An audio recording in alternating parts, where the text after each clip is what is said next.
여러분, 오늘 진짜 충격적인 소식 들으셨어요? 저 이거 준비하면서 솔직히 손이 떨렸어요. 오늘 낮에 뉴스 확인하신 분들 아시겠지만 가로세로 연구소, 이른바 가세연의 김세희 대표가 오늘 결국 구속됐습니다. 근데 그냥 명예훼손으로 구속된 게 아니에요. AI를 이용해서 이미 세상을 떠난 배우의 목소리를 직접 만들어서 그 목소리로 거짓말을 퍼뜨렸다는 혐의예요. 죽은 사람 목소리를 AI로 복원해서 살아있는 사람을 공격하는 데 썼다는 거잖아요. 저는 이 사건이 단순히 연예인 이슈가 아니라고 생각해요. 2020년 우리가 살고 있는 이 시대, AI 기술이 얼마나 무서운 방식으로 쓰일 수 있는지를 적나라하게 보여주는 사건이거든요. 오늘 이 영상에서 처음부터 끝까지 이 사건 전체를 다 파헤쳐 드릴게요. 모르시는 분들을 위해서 배경부터 천천히 설명드릴 거고요. 이미 아시는 분들도 오늘 새로 나온 구속 결정까지 전부 정리해 드릴 테니까 끝까지 봐주세요. 자, 이 사건을 이해하려면 등장인물 3명을 먼저 알아야 해요. 첫 번째, 고 김세론 씨입니다. 배우 김세론, 혹시 기억하시나요? 드라마 우리들의 블루스, 영화 애나벨에도 출연했고 한때 아역 배우로 엄청난 사랑을 받았던 분이에요. 근데 2022년에 음주운전 사고를 내면서 활동이 급격히 줄어들었고 그 이후 많은 분들이 안타까워하셨죠. 그리고 2025년 초 김세론 씨가 25이라는 너무나 젊은 나이에 안타깝게 세상을 떠났습니다. 삼가 고인의 명복을 빕니다. 두 번째, 배우 김수현 씨입니다. 설명이 필요 없는 분이죠. 드라마 별에서 온 그대, 사랑의 불시착부터 최근작까지 대한민국을 대표하는 톱 배우입니다. 근데 김세론 씨가 세상을 떠난 이후에 이 두 분이 과거의 연인 관계였다는 이야기가 흘러나오기 시작해요. 세 번째, 가세연의 김세의 대표입니다. 가로세로 연구소, 줄여서 가세연. 유튜브 구독자 수 수십만 명을 보유한 채널이고 각종 연예인 폭로로 유명한 곳이에요. 그 채널의 대표가 바로 김세의 씨입니다. 이 세 사람이 이 사건의 중심에 있어요. 자, 김세론 씨가 돌아가신 게 2025년 초인데요. 그 이후 가세연은 유튜브 방송을 통해서 충격적인 주장들을 쏟아내기 시작합니다. 첫 번째 주장은 이거예요. 김수현이 미성년자였던 김세론과 사귀었다는 겁니다. 당시 김세론 씨 나이로 15세, 중학생 때부터 약 6년간 교제했다는 주장이었어요. 두 번째 주장은 더 충격적이에요. 김세론이 사망한 직접적인 원인이 김수현 때문이라는 거예요. 김수현 측이 김세론에게 돈을 갚으라고 채무 변제 압박을 했고 그 압박이 직접적인 사망 원인이라는 주장이었어요. 이 두 가지 주장만 해도 이미 엄청나게 자극적이죠? 그런데 여기서 끝이 아니에요. 가세연은 이 주장을 뒷받침하기 위해서 녹취록을 공개합니다. 김세론 씨의 목소리로 녹음됐다는 김수현과의 관계를 직접 언급하는 내용의 음성 파일이에요. 당연히 이게 공개되자마자 엄청난 파장이 일었겠죠. 이게 진짜냐? 증거가 있었던 거야? 많은 분들이 충격을 받으셨을 거예요. 근데 여기서부터 이 사건의 진짜 핵심이 시작됩니다. 그 녹취록 진짜일까요? 수사 결과는 충격적이었습니다. 검찰과 경찰의 수사 결과 그 녹취록은 AI로 만들어진 가짜라는 게 밝혀진 거예요. AI를 이용해서 김세론 씨의 목소리를 학습시키고 그 목소리로 실제로 하지 않은 말을 만들어낸 거예요. 잠깐, 여기서 이게 기술적으로 어떻게 가능한 건지 간단하게 설명해 드릴게요. 요즘 AI 음성 복제 기술이 어느 정도냐면 특정 사람의 목소리 데이터를 충분히 학습시키면 그 사람이 실제로 말한 적 없는 문장도 마치 그 사람이 직접 말한 것처럼 만들어낼 수 있어요. 억양, 말투, 숨쉬는 방식까지요. 김세론 씨는 배우였잖아요. 드라마, 영화, 인터뷰 영상들이 많이 있었을 거예요. 그 목소리 데이터를 이용했다는 거죠.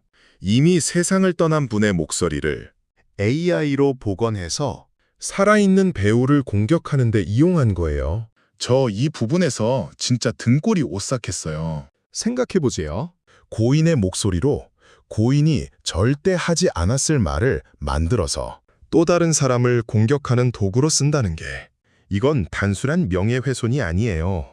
고인에 대한 모욕이기도 하고 우리 사회 전체에 대한 위협이기도 해요. 그래서 혐의가 단순 명예훼손이 아니라 성폭력 처벌법 위반까지 적용된 거예요. 유포했다는 혐의거든요. 김세희 대표는 이에 대해 AI 조작이 아니다. 국립과학수사연구원도 판단 불가라고 했다며 혐의를 부인했는데요. 법원은 오늘 그 주장을 받아들이지 않았습니다. 이 사건이 법적으로 어떻게 흘러왔는지도 정리해 드릴게요. 가세연이 관련 주장을 유튜브 등에 올린 건 2025년 3월에서 5월 사이였어요. 그 이후 김수현 씨 측이 강남경찰서에 고소를 했고 경찰이 수사에 착수합니다. 수사 결과 경찰은 이달 14일에 검찰에 구속영장을 신청해요.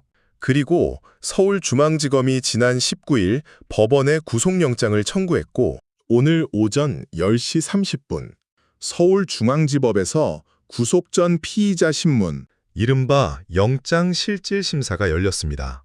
김세희 대표는 오늘 법원에 출석하면서 이렇게 말했어요. 구속영장은 명백한 허위 사실의 범벅이다. 기본적인 팩트 정리도 안 된 엉터리다. 혐의는 하나도 인정하지 않는다. 그리고 영장을 청구한 경찰과 검사를 오히려 법 왜곡죄로 고소하겠다고도 했어요. 그런데 오늘 저녁 법원은 구속영장을 발부했습니다. 법원의 판단은 이거였어요. 증거인멸의 우려가 있고 도망의 염려가 있다. 이게 구속의 핵심 사유예요. 법원이 증거인멸 가능성을 인정했다는 건 그만큼 이 사건의 혐의가 중하게 받아들여졌다는 뜻이기도 해요. 자, 이제 저는 여러분께 조금 더 깊은 이야기를 드리고 싶어요. 이 사건 단순히 가세연이 거짓말해서 구속됐다로 끝낼 수 없는 이유가 있어요. 첫 번째 질문입니다. AI 딥페이크 음성, 이제 아무도 믿을 수 없는 걸까요? 솔직히 무섭지 않으세요? 지금 이 순간에도 수많은 AI 음성 생성 도구들이 인터넷에 무료로 풀려 있어요. 전문 지식 없이도 누구나 쓸 수 있는 것들이요. 이걸 악의적으로 사용하면 진짜와 구별하기 정말 어려운 가짜 녹취록을 얼마든지 만들 수 있다는 거잖아요. 이번 사건에서도 국립과학수사연구원이 판단 불가라고 했을 정도였으니까요. 최첨단 수사기관도 AI인지 진짜인지 100% 판별을 못한 거예요. 그렇다면 일반 사람들은요? 우리가 앞으로 뉴스에서, 유튜브에서 어떤 음성 파일을 들었을 때 그게 진짜인지 가짜인지 어떻게 알 수 있을까요? 두 번째 질문입니다. 고인의 목소리와 이미지는 누가 보호해야 할까요? 김세론 씨는 이미 세상을 떠나셨잖아요. 스스로를 방어할 수 없는 상황에서 자신의 목소리가 악용됐어요. 현행 법률로는 사망한 사람의 디지털 인격권 보호가 굉장히 불안전해요. 이번 사건이 계기가 돼서 고인의 목소리, 얼굴, 이미지를 무단으로 AI 학습에 사용하거나 허위 콘텐츠를 만드는 행위를 막는 더 강력한 법이 만들어져야 한다고 생각해요. 세 번째 질문입니다. 유튜브 폭로 문화, 어디까지가 괜찮은 걸까요? 가세연이 이번 한 건만 문제를 일으킨 게 아니잖아요. 근거 없는 폭로, 자극적인 제목, 조회수 장사, 이런 채널들이 수십만, 수백만 구독자를 갖고 있고 그 컨텐츠가 하루에 수십만 번 재생되는 게 현실이에요. 말해도 되는 것과 말하면 안 되는 것의 경계를 우리 사회가 좀 더 명확하게 정해야 할 때가 아닐까요? 자, 오늘 긴 시간 동안 이야기 나눴는데요. 핵심만 한 번 더 정리해 드릴게요. 하나, 가세연, 김세의 대표가 오늘 구속됐습니다. 혐의는 성폭력 처벌법 위반, 즉 AI 음성 조작 및 유포와 명예훼손이에요. 둘, 그는 세상을 떠난 배우 김세론 씨의 목소리를 AI로 위변조해 허위 사실을 담은 음성 파일을 만들고 이를 배우 김수현 씨를 공격하는 데 이용한 혐의를 받고 있어요. 셋. 이 사건은 AI 딥페이크 기술이 실제 범죄에 어떻게 악용될 수 있는지를 보여준 우리 사회의 경종입니다. 넷. 법원은 오늘 증거인멸과 도망의 우려를 이유로 구속영장을 발부했어요. 재판은 앞으로 계속 진행될 예정이에요. 여러분, 어떻게 생각하세요?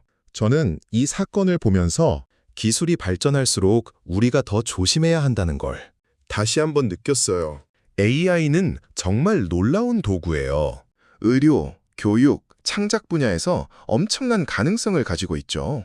근데 그걸 이런 식으로 쓰는 사람이 있다는 게 그게 너무 슬프고 또 무서워요. 앞으로 이 재판이 어떻게 진행되는지 저도 계속 모니터링하면서 업데이트 드릴게요. 오늘 영상이 도움이 됐다면 좋아요와 구독 꼭 눌러주시고 이 사건에 대한 여러분 생각은 댓글로 남겨주세요. 그럼 저는 다음 영상에서 또 만나요.